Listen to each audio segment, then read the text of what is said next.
இன்னைக்கு நாம பார்க்க போறது, நம்ம வீட்ல இருக்கக்கூடிய பொருட்கள வச்சு எப்படி சுலபமான முறையில டம்ளர வச்சு சூப்பரான கேக் செய்றதுன்னு தான் பார்க்க போறோம்.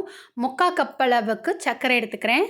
2 ஏலக்காய் எடுத்துக்கிறேன். இத நல்லா அரைச்சு எடுத்துட்டு வந்துரலாம். ஒரு பவுல்ல அத கொட்டிக்கோங்க. சர்க்கரைய போட்டாச்சு. இப்போ நான் 1 கப் அளவுக்கு கோதுமை மாவு எடுத்திருக்கேன். இப்போ நான் 1/4 கப் அளவுக்கு கம்மியா தான் நான் ஆயில் போட்டிருக்கேன். நல்ல திக்கா காய்ச்சின பால். கொஞ்சம் கொஞ்சமா சேர்த்துக்கலாம். ஒரு சிட்டிகை உப்பு சேர்த்துக்கிறேன்.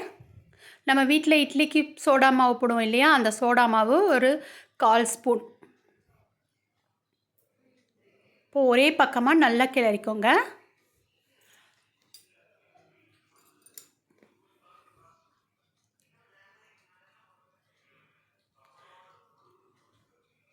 இப்போ மறுபடிக்கும் பால் சேர்த்து திரும்பவும் நாம மிக்ஸ் பண்ணிரலாம்.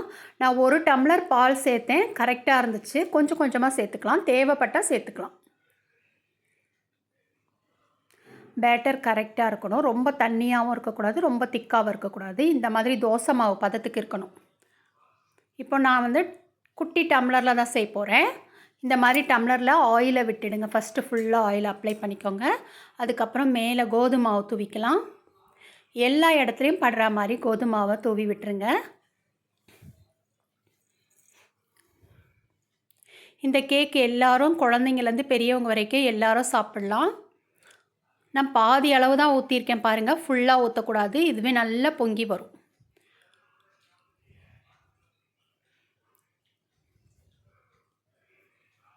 இப்போ ஃபஸ்ட்டு ஒரு 10 நிமிஷம் நம்ம சூடு பண்ணி எடுத்துட்டு அதுக்கப்புறம் தான் நம்ம இதை போடணும்.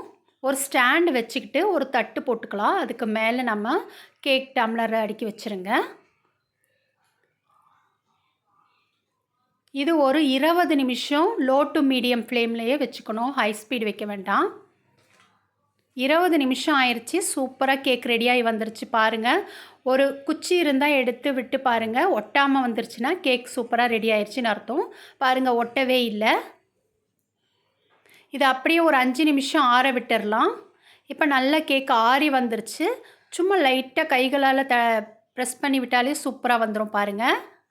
கேக் எந்த அளவுக்கு சாஃப்டாக டேஸ்ட்டாக வந்திருக்குன்னு நீங்கள் பார்க்கும்போதே உங்களுக்கு நல்லா தெரியும். பாருங்கள், புட்டு காட்டுறேன்.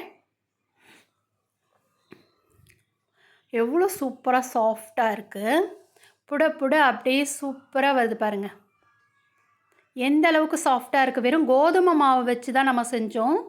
எவ்வளோ நல்லா வந்திருக்கு. எல்லோரும் ட்ரை பண்ணி பாருங்கள். குழந்தைங்க ஸ்நாக்ஸ் கேட்கும்போது அவங்களுக்கு செஞ்சு கொடுத்தீங்கன்னா விரும்பி சாப்பிடுவாங்க.